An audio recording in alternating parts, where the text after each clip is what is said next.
திமுகவின் புதிய செயல் தலைவராக பொறுப்பேற்றுக் கொண்டிருக்கும் மு.க.ஸ்டாலின் அடுத்தடுத்து கட்சியில் மேற்கொள்ள வேண்டிய பணிகளில் தீவிரமாக இருக்கிறாராம். ஏற்கனவே கட்சியின் பொருளாளராகவும் இளைஞரணி தலைவராகவும் இருந்து வரும் அவர் சட்டசபை எதிர்க்கட்சி தலைவராகவும் இருக்கிறார். இது கட்சிக்குள் கடும் கடமுடாவை ஏற்படுத்தியிருக்கிறது. ஒருவரிடமே இத்தனை பொறுப்புகளா என்று கட்சியின் மூத்த தலைவர்களே பொறுமையிருக்கிறார்கள். சமூக வலைதளங்களிலும் இது குறித்த விமர்சனங்கள் ரெக்கை கட்டி பறந்தது. முதற்கட்ட ஆலோசனையில் அந்த பதவிக்கு கனிமொழி பெயர் அடிபட ஒரே குடும்பத்தை சேர்ந்தவர்களே கட்சியின் முக்கிய பொறுப்புகள் அனைத்தையும் வைத்துள்ளதாக விமர்சனங்கள் உள்ளது. அது மட்டுமல்லாமல் ஏற்கனவே கனிமொழி மகளிர் அணி தலைவராகவும் கலை இலக்கிய அணி செயலர் பொறுப்பிலும் இருக்கும் சூழலில் புதிய பொறுப்புகள் வேண்டாம் என்று மறுத்துவிட்டிருக்கிறார் ஸ்டாலின். அடுத்ததாக யாருக்கு கொடுக்கலாம் என்று யோசித்த போது அடிபட்ட பெயர்கள் மகேஷ் பொய்யாமொழி மற்றும் சுரேஷ் ராஜன்.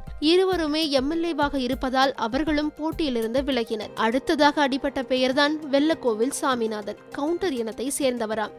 ஏற்கனவே கவுண்டர்கள் அதிகமாக வாழும் தமிழகத்தின் மேற்கு மாவட்டங்களில் கட்சி பலவீனமாக உள்ள சூழலில் அவருக்கு இளைஞரணி தலைவர் பொறுப்பை வழங்குவதன் மூலம் கவுண்டர் இன மக்கள் திமுக பக்கம் திரும்ப வாய்ப்புள்ளது என்று ஸ்டாலின் விளக்கம் சொல்ல கருணாநிதி உடனே ஓகே சொல்லிவிட்டாராம்.